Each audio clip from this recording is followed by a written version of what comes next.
যে কোনোদিন যদি আল্লাহ রহমতে বাংলাদেশের মানুষের সমর্থনে আমাদের পক্ষে যদি সম্ভব হয় দেশের জন্য কাজ করার অতীতের মতন, দেশের মানুষের জন্য কাজ করার অতীতের মতন, তাহলে আগামী দিনে আমি একটি কাজ করতে চাই এই বাংলাদেশের মানুষের জন্য।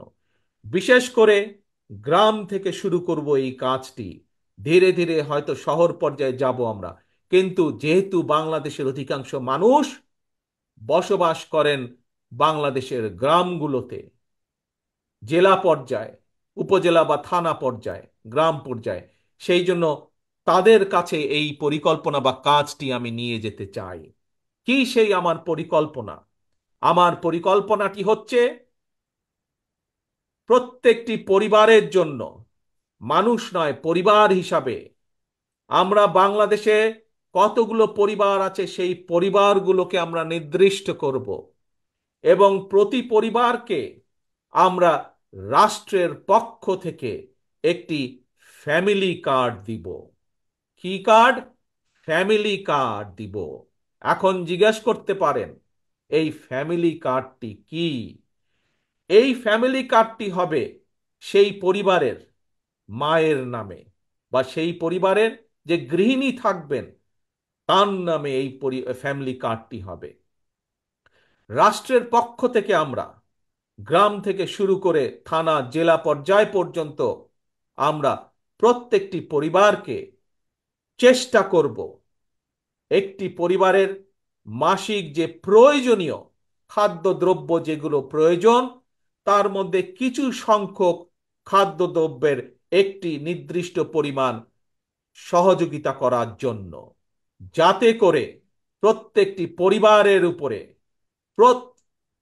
যাতে করে প্রত্যেকটি পরিবার মাস শেষে রাষ্ট্রের এই সহযোগিতা পেলে কিছুটা হলেও তাদের স্বস্তি বোধ হয়, কিছুটা হলেও তারা নিজেদের নিজেদের যে সেভিংস, নিজেদের যে সঞ্চয়, সেটির পরিমাণ বৃদ্ধি করতে সক্ষম হয়।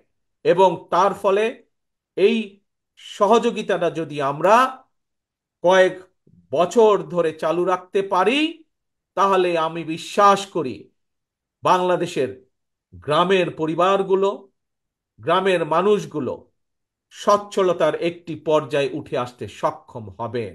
অর্থাৎ রাষ্ট্র সরাসরিভাবে প্রত্যেকটি পরিবারের পাশে, রাষ্ট্রের সামর্থ্য অনুযায়ী প্রত্যেকটি পরিবারের পাশে দাঁড়ানোর চেষ্টা করবে, তাদেরকে সহযোগিতার করার চেষ্টা করবে, তাদেরকে সাহায্য করার চেষ্টা করবে, যাতে করে তারা স্বাবলম্বী হয়ে উঠতে পারে।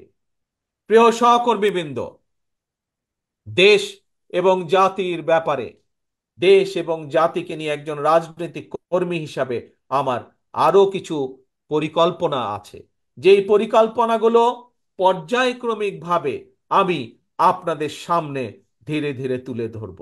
আজ একটি পরিকল্পনার কথা আপনাদের সামনে তুলে ধরলাম, ফ্যামিলি কার্ড।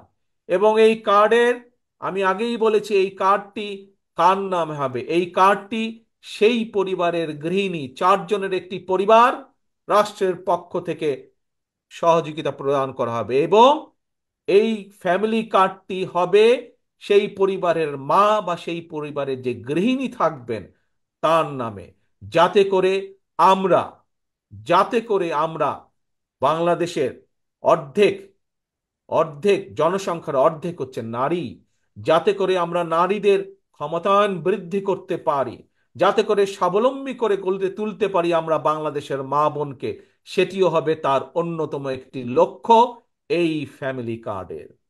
প্রিয় ভাই বোনেরা, আপনাদের সামনে আজ আমি যেই কথাগুলো তুলে ধরলাম, যেই কথাগুলো আপনাদের সামনে আমি বললাম, তার লক্ষ্য এবং উদ্দেশ্য একটি।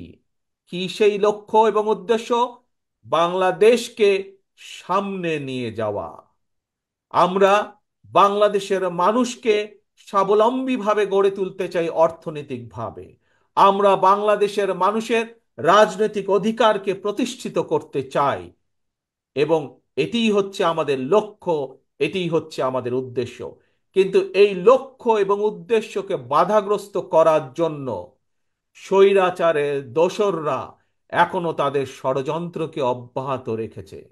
প্রিয় ভাই বোনেরা, আজ যেই শহীদদেরকে আমরা সম্মান দিয়েছি এখানে, সেই শহীদদের আত্মত্যাগকে যদি মূল্যায়ন করতে হয়, আজ যেই পঙ্গু ভাই বোনদের বা ক্ষতিগ্রস্ত আমাদের সহকর্মী ভাই বোনদেরকে যে আমরা এই যেই সম্মান দিয়েছি, তাদের সেই সম্মানকে যদি মূল্যায়ন করতে হয়, তাদের আত্মত্যাগকে যদি মূল্যায়ন করতে হয়, তাহলে আজ দল মত নির্বিশেষে আমাদের সকলকে ঐক্যবদ্ধ থাকতে হবে। ঐক্যবদ্ধ থাকতে হবে আমাদেরকে এই দেশের স্বার্থে, দেশের মানুষের স্বার্থে ঐক্যবদ্ধ থাকতে হবে।